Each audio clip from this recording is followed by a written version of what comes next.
My name is Sara Nozohouri. I'm a pharmacist, and I'm working at AstraZeneca as a business process owner for data management in clinical studies. And like in the big corporation, when you are working on your area, you're so focused to deliver because there are so many details, there are so many projects that you are always focused to deliver. But I was lucky to be called to the meeting, as Björn mentioned, to discuss about the data. And it was really amazing to hear from all the people at the meeting, what they are doing and how we are connecting.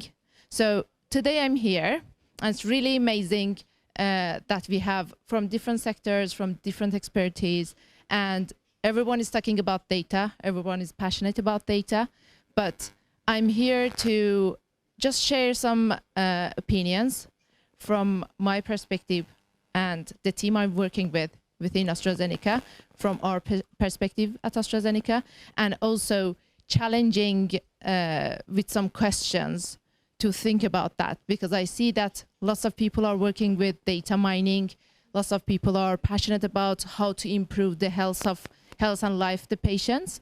So to start with, I would start with data privacy.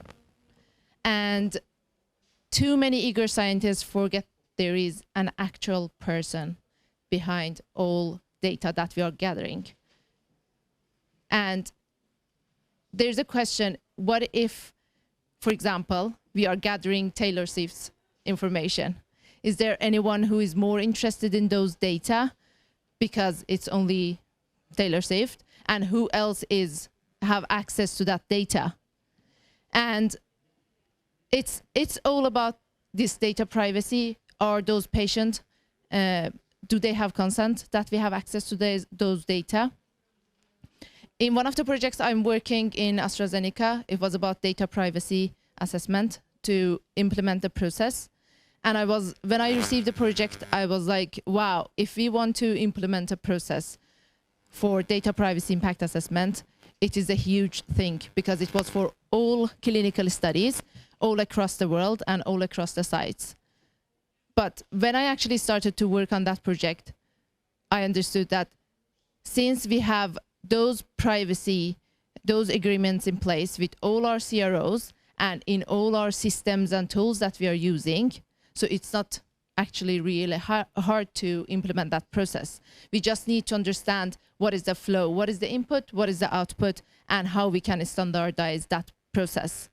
So it's really important when we are working on data to think about data privacy upfront, from the beginning of data collection to the end.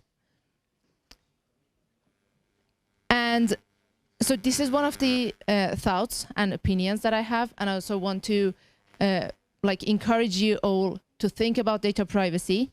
And also, we were discussing with Jonathan this morning and last night. We have, for example, GDPR in EU since 2018, but we don't have any unified federal law in states.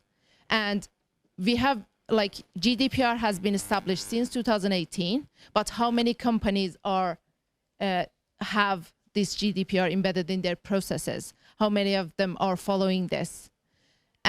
I don't think that it will be more than 20–30%. So it's really important to consider this, and I encourage you all to think about data privacy to be embedded upfront from the moment you are gathering the data. And also we were discussing about open lab innovation, for example, that we want to have all the data accessible to benefit all across the organizations within the within the companies. And I have a question from Jonathan. So you were discussing, it was really amazing to see the picture you were showing, open lab innovation, and then how we have access, we want to have clean data and all the flow. But I'm wondering how we can provide a platform for the companies to be able to share our data in a secure and safe way, and also basically grow with each other, because all our companies are gathering data, and we want to have that open innovation lab to be able to share data. But I'm just wondering if you have any opinion how we can create that platform.